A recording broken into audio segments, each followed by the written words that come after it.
Anio alahady faraka amin'ny telopolo volana May taona 2024 andro Pentekosta.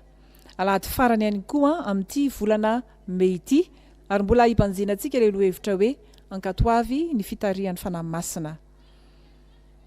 Ho aminareo ane ry havana ny fahasoavana sy ny fiadanana avy amin'ilay ankehitriny sy taloha ary ho avy. Ary avy amin'ny fanahy fito izay eo anoloan'ny seza fiandrianany.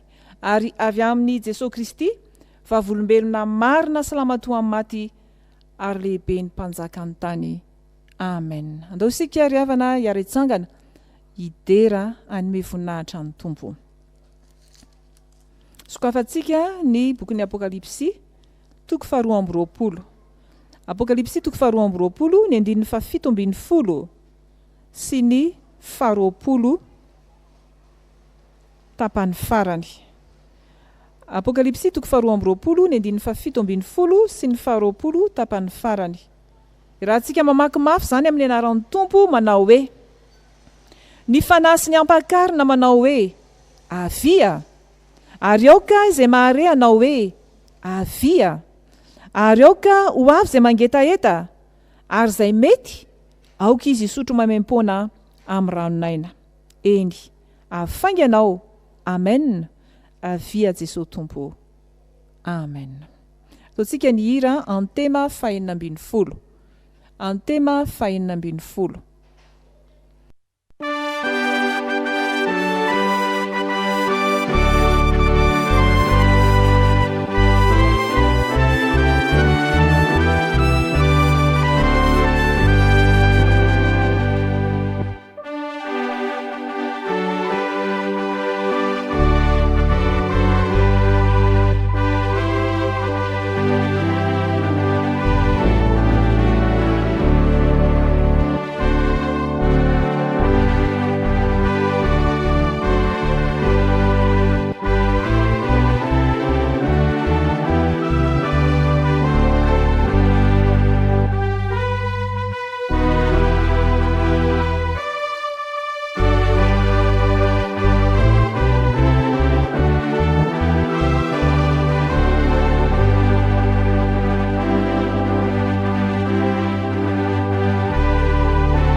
Ivavaka isika ry havana. Lehibe sy matalanjona tompo ny asanao. Ary fantatry ny fananay marimarina izany.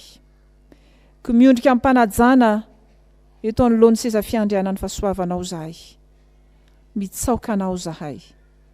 Manome voninahitra anao zahay. Fandriamanitra lehibe sy masina indrindrinao. Misaotra anao koa izay tompo. Fa noho ny famondramponao dia mandiza ao andro Pentekosta izao zahay. Andro lehibe ao amin'ny fiainana fiangonana tokoa izany. Nandatsahanao ny Fanahy Masina ary ny orenan'ny fiangonana voalohany. Misaotra anao zahay fa fitiavana izany.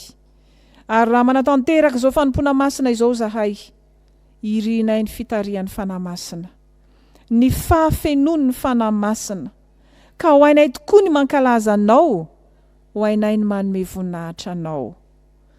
Tompo, mamelany efa ny elokay, mba hahatonga anao tena hiasa feno amin'ny fiainanay. Diovy amin'ny rahanao zay Jesoa, avaozo ny manontolonay, fanony aminao irery no ahafanay manandratra izany vavaka izany.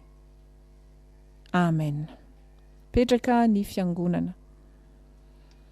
Zao ry havana dia tonga isika amin'ny 10 minitra ny sekoly alahady. Hitsangana avokoa zao ny sekoly alahady rehetra nao ny hira fa 2:700 ny andininy faharoa. 2:700 ny andininy faharoa. Dia mirosoa amin'ny fampianarana ny mpanompon'Andriamanitra.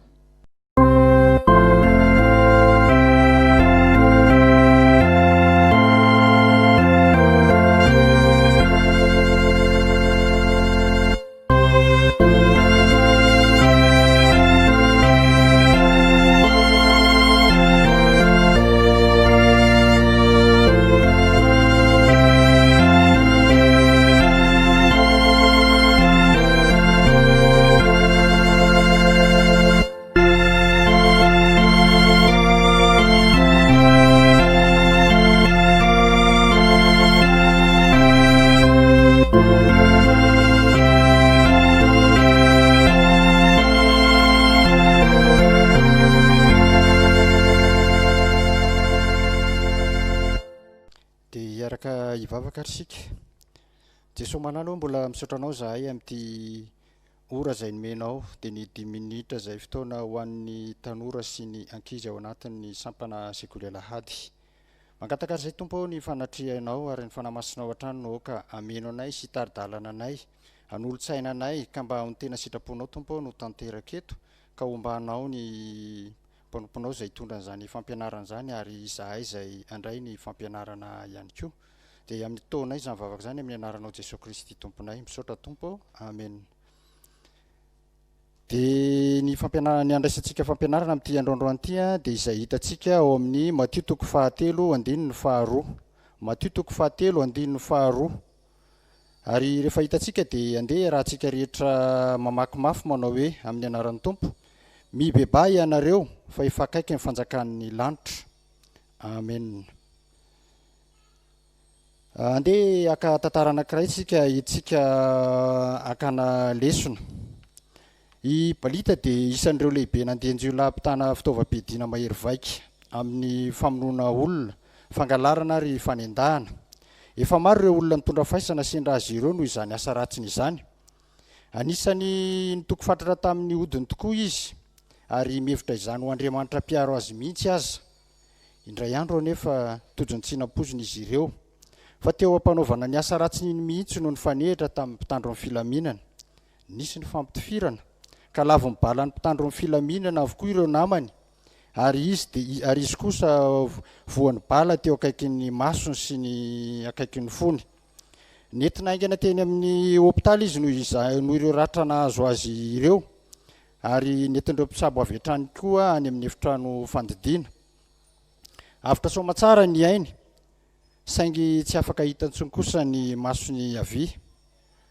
Ora maro taty aorianany natserovany tena nefa, dia nary toriteny tamin'ny radio izy izay nitorian'ny mpanompon'Andriamanitra ny soratra masina tao amin'ny Matthieu 7:1-2 manao hoe, dia raha antsika rehetra mamaky mafy, mibebay ianareo fa efa akaiky ny fanjakan'ny lanitra. Tao arin'ny nandrenesan'ny toroteny dia nirotsaka ny ranomasiny ary latsa-panenena tanteraka tamin'ny fahotana vita ny balita ka hoy izy saiky maty tamin'iny fanafiana farany izy zany ny tenako saingy noho ny famindram-pon'Andriamanitra kosa dia mbola nivelominy aho. Tapaka ny hevitra fa ifonako amin'i Jesosy Kristy sy bebako amin'ireo fahotana rehetra vitako ka tsy amerina izany intsony ary andray azy ho tompo sy mpamonjy ahy eo amin'ny fiainana kosa aho.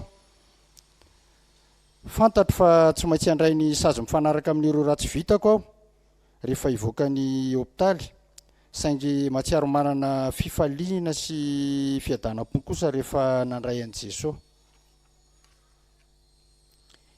Izany no tantara angalantsika afatra ry havana ka ny afatra dia tahaka izao.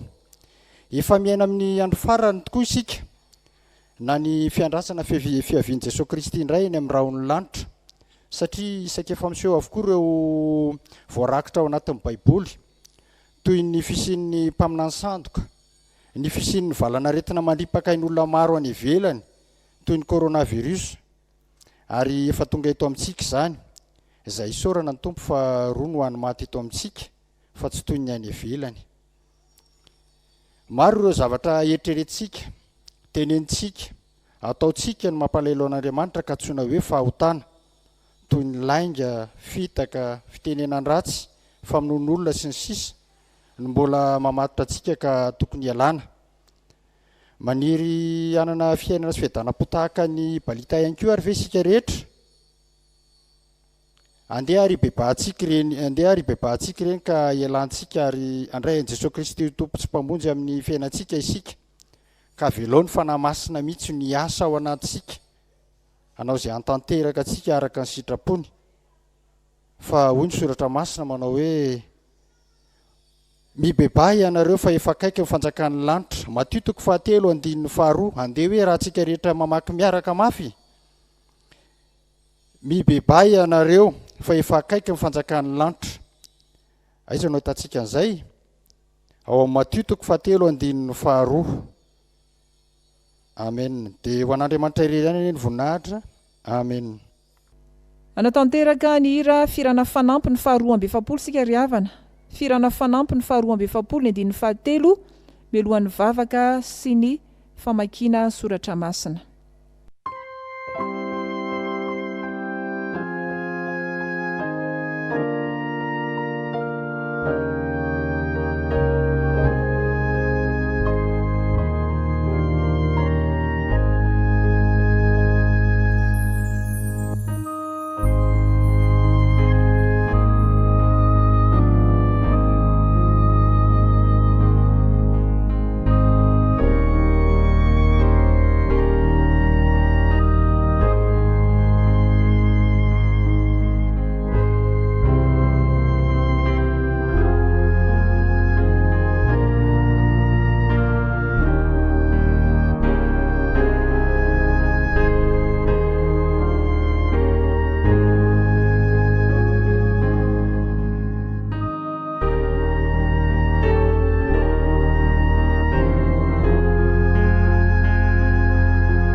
Amin'ny vavaka isika ry havana, misaotranao zay tompo, makasitraka anao izahay, midera ny anaranao izahay, fanomenao indray izao andro Pentekosta izao, ahatsiarovanay ny latsahan'ny Fanahy Masina tamin'ireo mpianatra voalohany.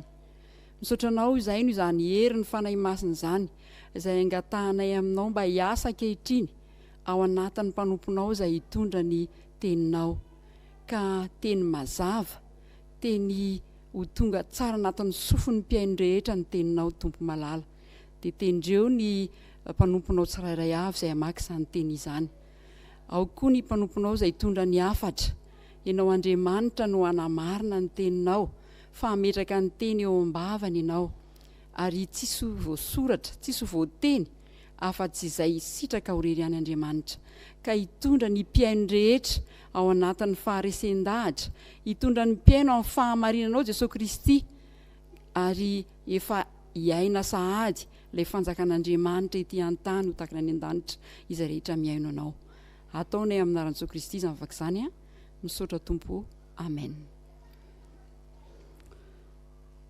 Iara hamaky ny teny soratra masina isika araka izay voasoratra ao amin'ny testamenta taloha, dia izay nisoroatany boky ny Isaia toko 720, Isaia toko 720 andininy voalohany ka hatramin'ny 5. Mivaky toy izao amin'ny anaran'ny Tompo. Fankehitriny dia menoro Jakoba mpanompoko, sy ry Israely izay nofidiako. Izao ny lazain'i Jehova izay nahary anao, sy namorona anao hatrany am-boga, sady namonjy anao. Aza matahotra ry Jakoba mpanompoko, ary ianao ry Jesorona izay nofidiako. Fa handatsaka rano amin'izay mangetaheta aho, ary rika ho an'izay tany karakaina. Eny, handatsaka ny fanahiko amin'ny taranakao aho, ary ny fitahiako amin'ny terakao. Dia niry eny amin'ny ahitra tahaka ny hazo malahelo eny anilan'ny rano mandeha ireny.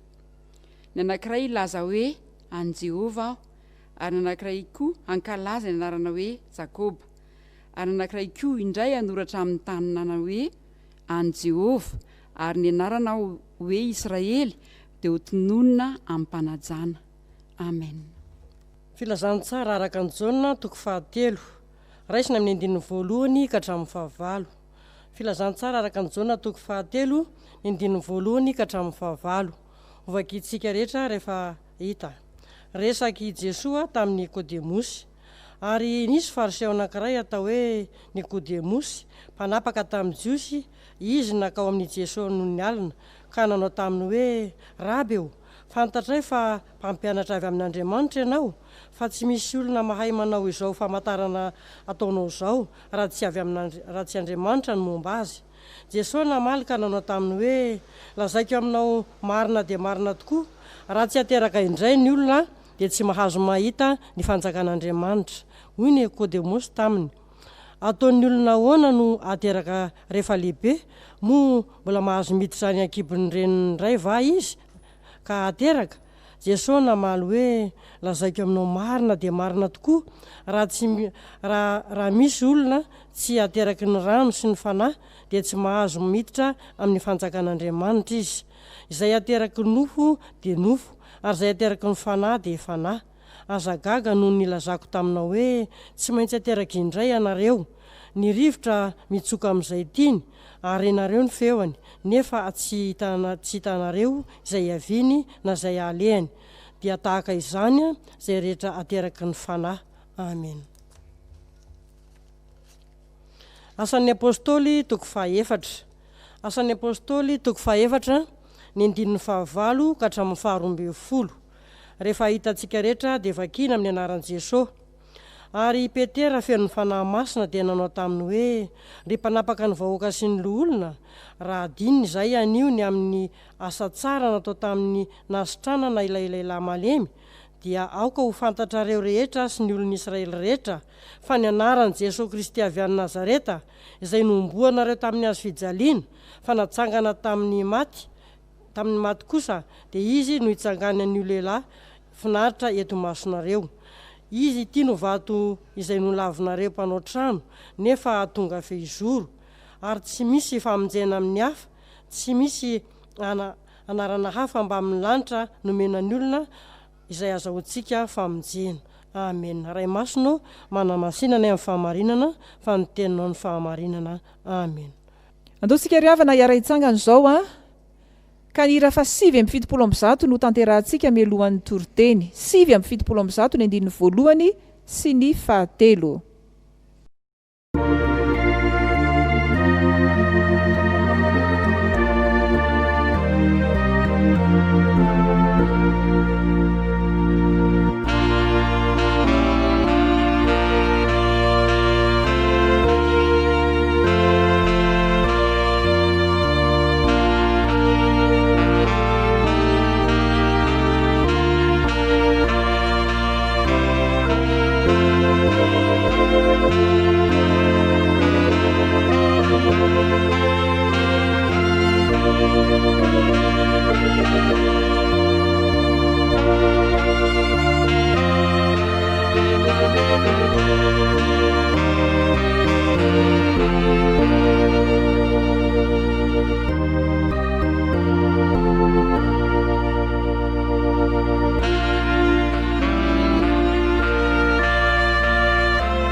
Ampifaliana tanteraka riavana malala ny iarabanantsika rehetra mahatratra izao andro Pentekosta izao. Izay andro tena miavaka ho antsika kristianina izany. Atsiarovantsika ny nilatsahan'ny Fanahy Masina. Dia ho aminareo rehetra anie ny fahasoavana sy ny fiadanana avy amin'Andriamanitra Ray sy Jesosy Kristy Tompontsika. Andao sokafantsika ny filazantsara araka ny Jaona toko 7. Jaona toko 7 ka ny andininy 7 sy 5 no vakintsika. Andininy 7 sy 5 averintsika vakina miaraka amin'ny anaran'ny Tompo izany manao hoe: Jesosy namaly ka nanao taminy hoe: lazaiko aminao marina dia marina tokoa, raha tsy ateraka indray ny olona dia tsy mahazo mahita ny fanjakan'Andriamanitra. Andininy 5.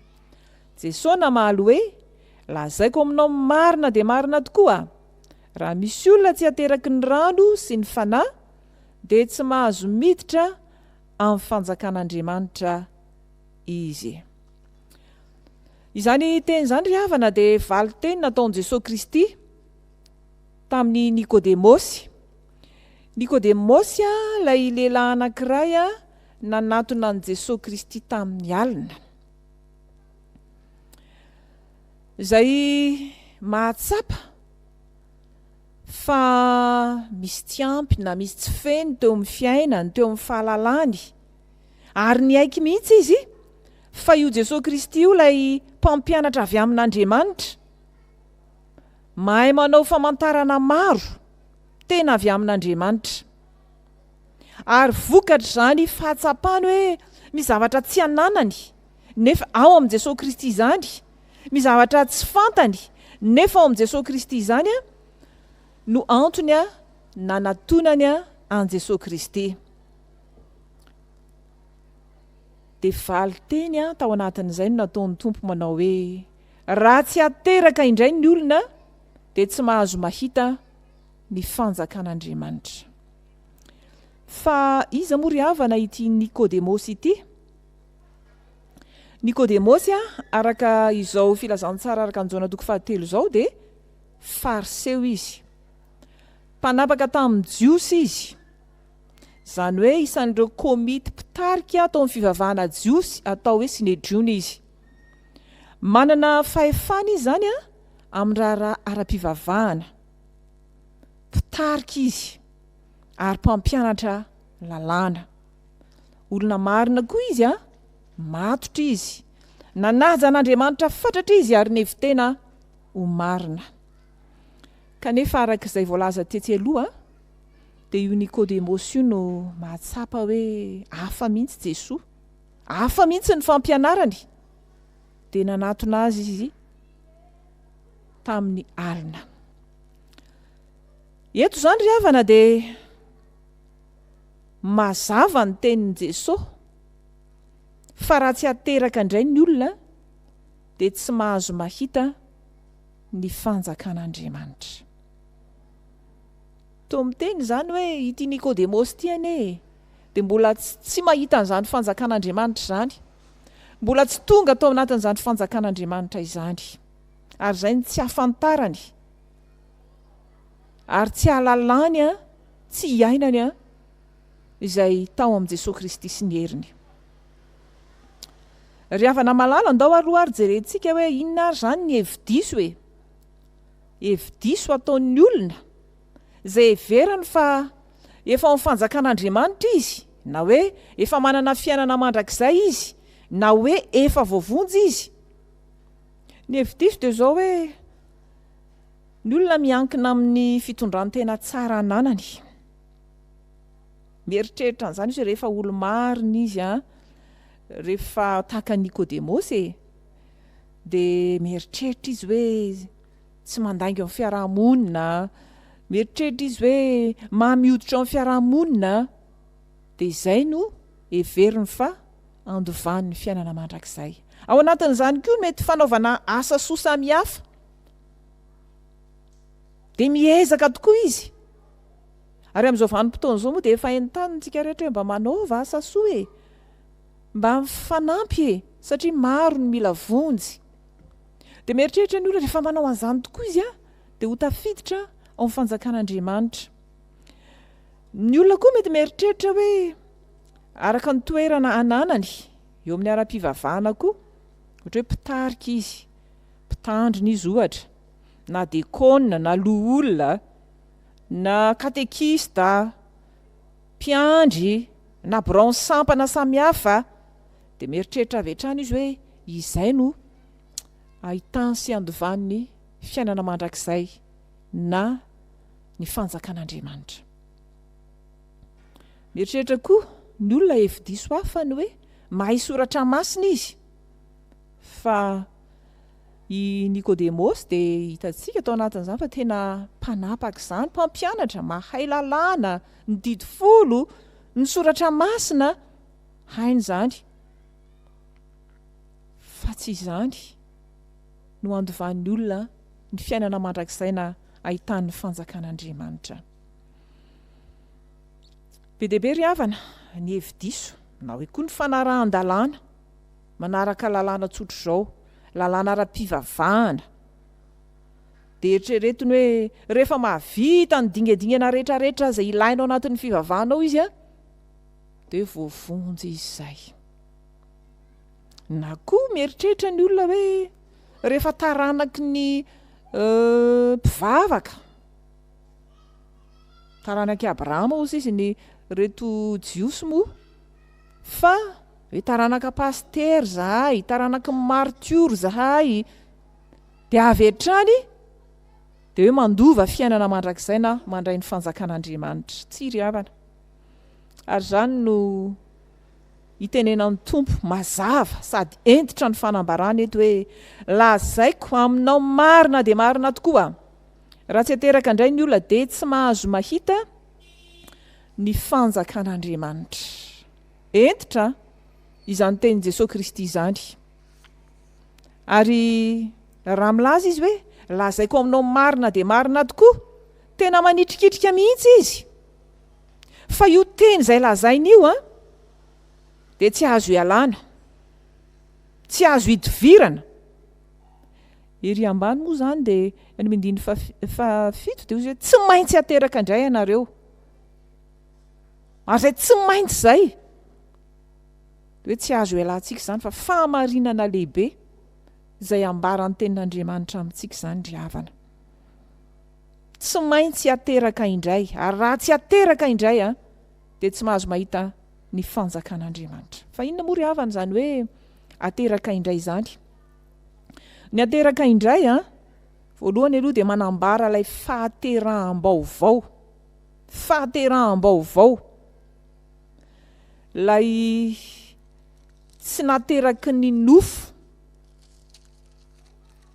araka ny fanambaran'ny Jaona apôstôly azy ihany any amin'ny Jaona toko voalohany andinin'ny 17 hoe dia ireo izay tsy nateraky ny rà na ny sitrapon'ny nofo na ny sitrapon'ny olona, fa nateraka Andriamanitra. Izay ilay hoe fahateraham-baovao. Miova mihitsy izany ianao amin'ny tontolo vaovao, fa ilay ianao nateraky ny nofo sy ny rà iny dia mandova ota ianao, fa ny alanao izay ka nanaiky ianao ho ateraka indray, fahaterahana ara-panahy ny dikany. Ny soratra masina dia milaza, ary Paoly apôstôly no manambara izany ny Korintianina 2:5-7 hoe raha misy olona amin'ny Kristy dia olom-baovao izy, vaovao tonga, olona vaovao. Fa izany fahaterahana indray izany koa dia fahaterahana avy any ambony, avy any amin'Andriamanitra, ho tonga zanak'Andriamanitra. Tsy zanaky neny fotsiny izany ianao, ny dada sy neny, fa tena lasa zanak'Andriamanitra. Ary izay ny ambaran'ny apôstôly Jaona ihany amin'io Jaona toko voalohany 2:12 hoe izay rehetra nandray azy dia nomeny hery ho tonga zanak'Andriamanitra, zanak'Andriamanitra ianao. Izay izany ilay fahaterahana indray takin'ny tompo amintsika, ary anitrikitrihany mihitsy amin'ity andro Pentekosta ity. Tsy azo hidivirana izany fahamarinana izany, fa tsy maintsy ateraka indray tsika vao mandova sy mahita ny fanjakan'Andriamanitra.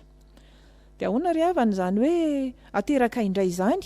Dia io ny hojerentsika amin'ilay 15 Jesosy namaly nanao hoe lazaiko aminao marina dia marina tokoa raha misy olona tsy ateraky ny rano sy ny fanahy dia tsy mahazo miditra amin'ny fanjakan'Andriamanitra izy. Ateraky ny rano sy ny fanahy. Ina moa no dikan'izany? Ateraky ny rano manambara ny fanadiovana anao zany. Ary zany rano zany dia endriky ny tenin'Andriamanitra.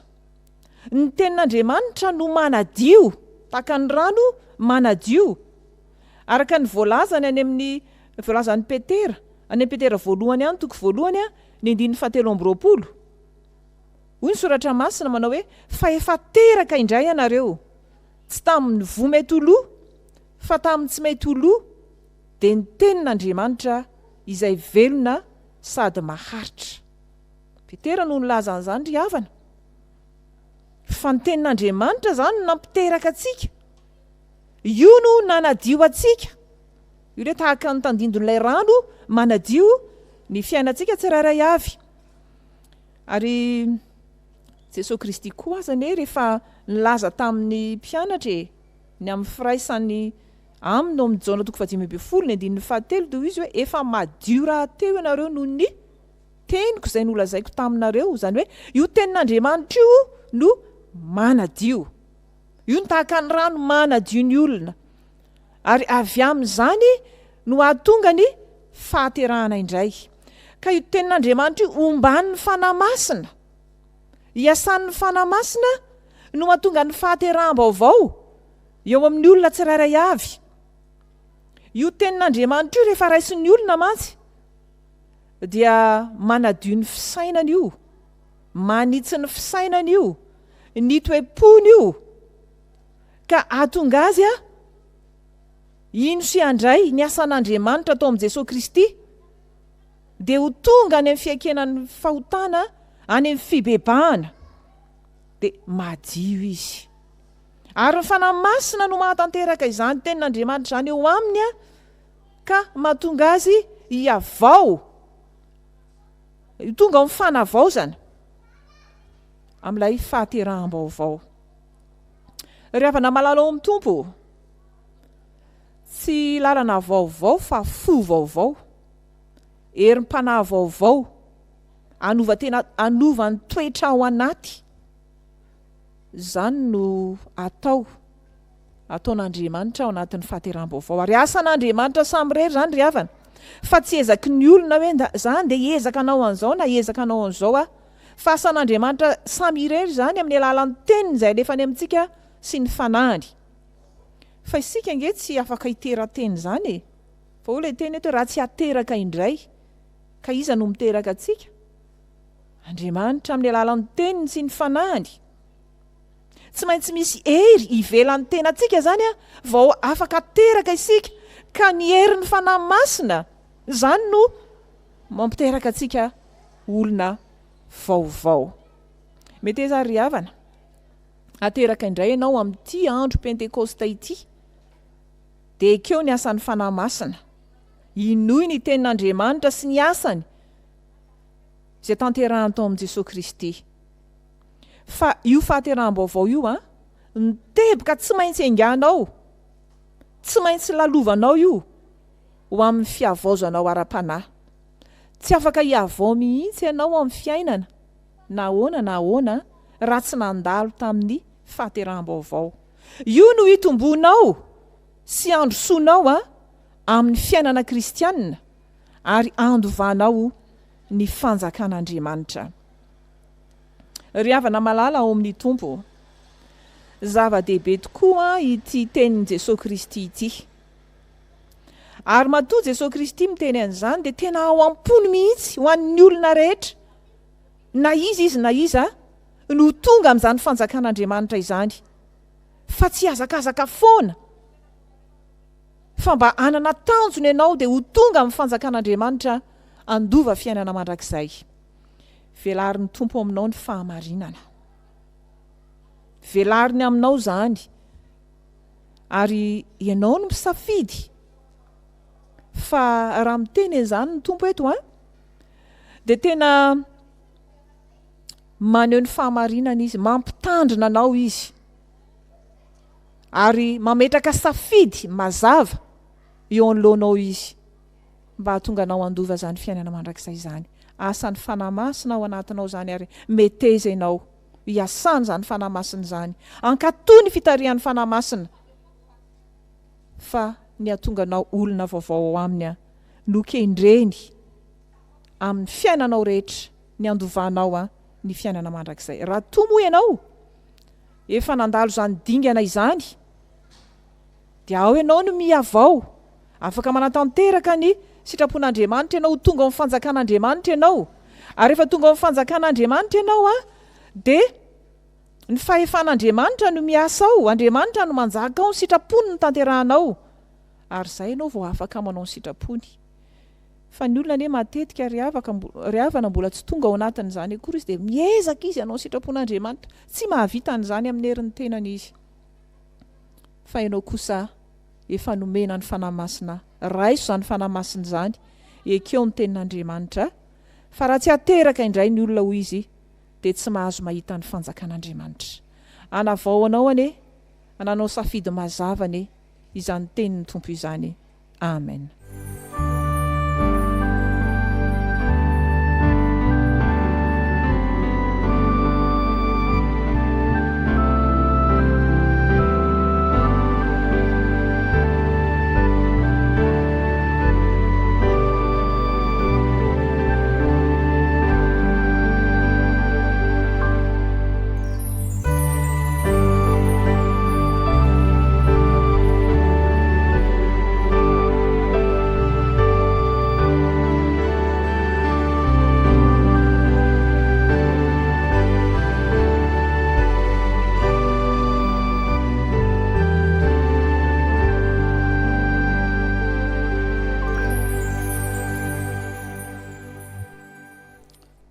Iombona mivavaka isika ry havana, fifaliana ao anay tokoa Andriamanitra ny misaotra anao fa tsy nafeninao anay ny fahamarinana mba handovanay ny fanjakan'Andriamanitra, ny lalan'ny fahaterahambaovao. Misaotra anao zay Tompo, fa efa nomenao ny teninao tahaka ny rano hanadio anay, ny fisainanay, ny toe-ponay, ka iorenanay amin'ny finoananao amin'ny alalan'ny Fanahy Masina. Meteza ianao anjaka tanteraka ao anatinay tsirairay avy ao, mba azahoanay antoka tokoa fa zanakao izahay, mandova ny fiainana mandrakizay izahay, noho izay nataonao Andriamanitra tao amin'i Jesosy Kristy sy ny Fanahy Masina. Tompo, ankehitriny mivavaka izahay ho an'ny tsirairay avy izay manaraka izao fanompoam-pivavahana izao any amisan'ny tokantrano any. Fantatrao ny etaetan'izy ireo, ny faniriany lalina, faniriana tsara sy fikasana tsara, te handrosy avao mandrakariva amin'ny fiainana maha-kristianina. Ianao Fanahy Masina, no ka hiasa manan-kery ahatanteraka izany. Hitanao koa ny mety ho sakana samihafa izay misy eo amin'ny fiainan'izy ireo, dia ao ny fiainana ara-nofo izay mangeza ankehitriny, mamatotra, mety mampitahotra sy mahatonga fanahiana ny amin'ny aretina, ny amin'izay hohanina sy hosotroana. Tompo, rehefa tafiditra amin'ny fanjakanao ka zanakao, dia hoy ianao hoe aza manana inona na inona ny amin'izay sotroanareo na hohaninareo, fa fantatry ny rainareo izay any an-danitra fa tokony ho anareo izany rehetra izany. Tompo malalo ampitomboy ny finoany tsirairay avy, ahitany ny asanao sy ny voninahitra ao Andriamanitra. Mivavaka izahay ho an'ny fiangonana kristianina rehetra, ahery amin'ny fijoroana vavolombelona sy ny fitoriana marina ny filazantsaranao, amin'ny endriny samihafa, ka ataona olona maro amin'ny fanjakanao Kristy. Ary fantatray marimarina fa ny Fanahy Masina ihany no atanteraka izany eo amin'ny olona rehetra. Dia ahery ny fiangonana Tompo, tsy atahotra, tsy homenatra. Ary indrindra mivavaka izahay ho an'ity firenena ity, mitombo isa-mandrakariva ireo marary, fa fantatray Andriamanitra fa ianao no afaka manafona an'izany aretina izany. Asanao mahagaga ihany koa izany, fa ianao no mifesy miazona ny zavatra rehetra, koa ataovy manaiky ny fahefanao sy ny herinao zahay. Ary jereo amin'indra fonao ny marary rehetra, na inona karazana aretina na inona, dia ianao no anasitrana. Ampysy ampahirezo ireo mpitsabo, mba hatanteraka an'izany fitsaboana izany, ka ho fiasana eo ampelantananao Andriamanitra. Tompo malalo, mamela ny elokay rehetra, mamela ny eloko izao tontolo izao, ny amin'izay fiodinana eo aminao, ny amin'izay tsy fatanterana rehetra Tompo, indrindra amin'izao andro farany izao. Vonjeo izahay, vonjeo ny firenenay, ary asao izao tontolo izao. Fa noho ny amin'i Jesosy Kristy, rehefa nandatsaka ny ainy teo amin'ny hazo fijaliana, ho mpamonjy ny olona rehetra, no angatana izany vavaka izany. Ary izay tsy voatononay, iombonanay amin'ilay nampianarinao Jesosy manao hoe: Rainay eo izay any an-danitra, masina ny anaranao, ho tonga ny fanjakanao, atao any ny sitraponao hoe ty an-tany ho tahaka ny any an-danitra. Meonay no izy anna sahaza ho annay, mamela ny elokay, tahaka namelanay izay meloka taminay. Aza mitondra ny ao amin'ny fakapanahy, manafana amin'ilay ratsy, anao ny fanjakana sy ny hery, ary ny voninahitra mandrakizay. Amen. Andao sika ry havana mahalala hitsangana izao aneo ny finoantsika, dia iombonantsika ny fanekempinoana apostolika. Mino an'Andriamanitra iray tsy tomponao ny lanitra sy ny tany aho, ary mino an Jesosy Kristy zanalahy tokana tompontsika, izay nitorotoronina tamin'ny Fanahy Masina, nateraka Maria Virjiny, nijalana napaka Pontsio Pilato, nombona tamin'ny hazo fijaliana, matika nalevina, nidina tany amin'ny fiainantsita, nitsangana tamin'ny maty tamin'ny andro fahatelo, niakatra ho any an-danitra, petraka eo kavanan'Andriamanitra iray tsy toha, avy any no iaviny, hitsara ny velona sy ny maty.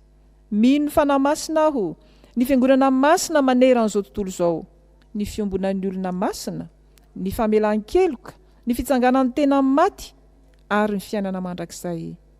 Amen. Petraka isika ry havana. Zao isika ry havana dia tonga amin'ny raharahan'ny fiangonana, raharahan'Andriamanitra, tanterahan'ny fiangonana dia solotena ny sekretera moa zany ilaza izany.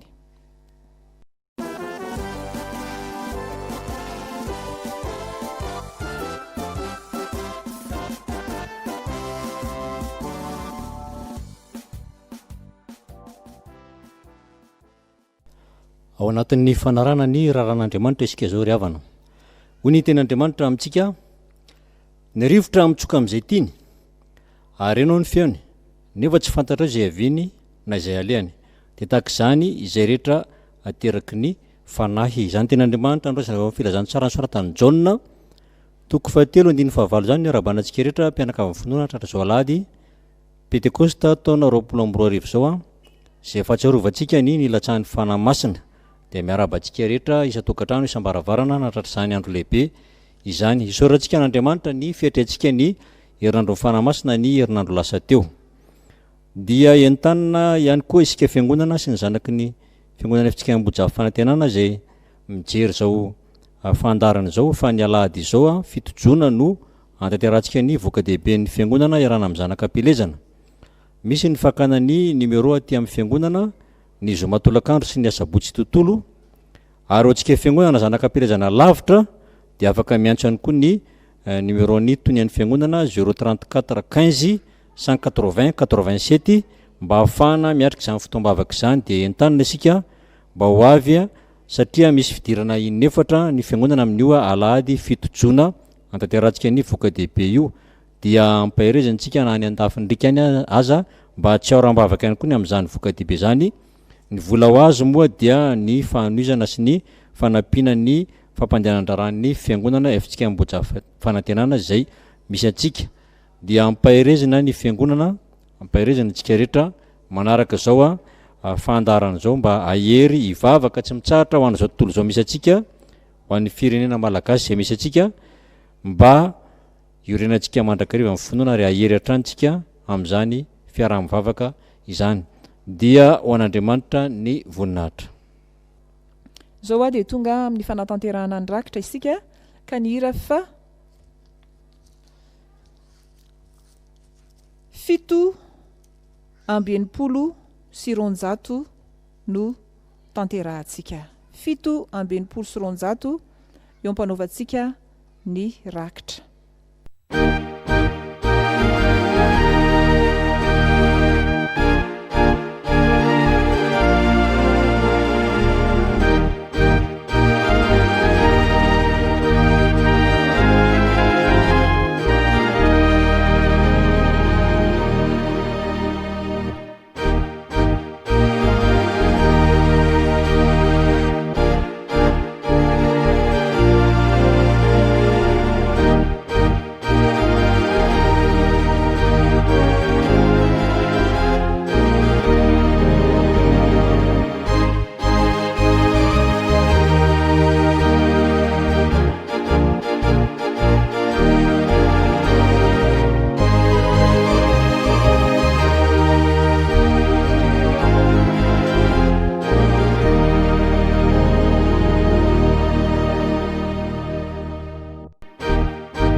Andeha arsika riavana hitsangana n'olotra ny rakitra izao dia andray ny tsodranomasina izay tononona sy atolotra amin'ny finoana.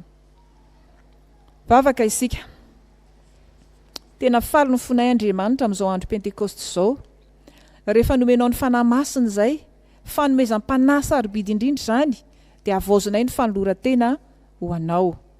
Nefa koa Tompo, atolotray izay vola nitahiana ao anay, atolotray amin'ny fifaliana ireny, tena ho fanatanterahana ny asanao izay nampandreketinao ny fiangonana hijoroany vavolombelona izany fahavelomanao sy herinao miasa izany. Dia raisy Tompo, fatolotray amin'ny fifaliana. Ankehitriny koa raha andeha izahay amakivaky indray ity herinandro vaovao ity dia tanterao amin'ny malalanao rehetra ny tsodranomasina, tononona ary atolotra amin'ny finoana. Mitahy anao ane Jehova ka miaro anao, mampamirapiratra ny tavany aminao ane Jehova ka mamindra fo aminao, ary manandratra ny tavany aminao ane Jehova ka manome anao ny fiadanany. Ameno anao ane ny fanahy masina. Amen. Petraka manao vavaka mangina isika.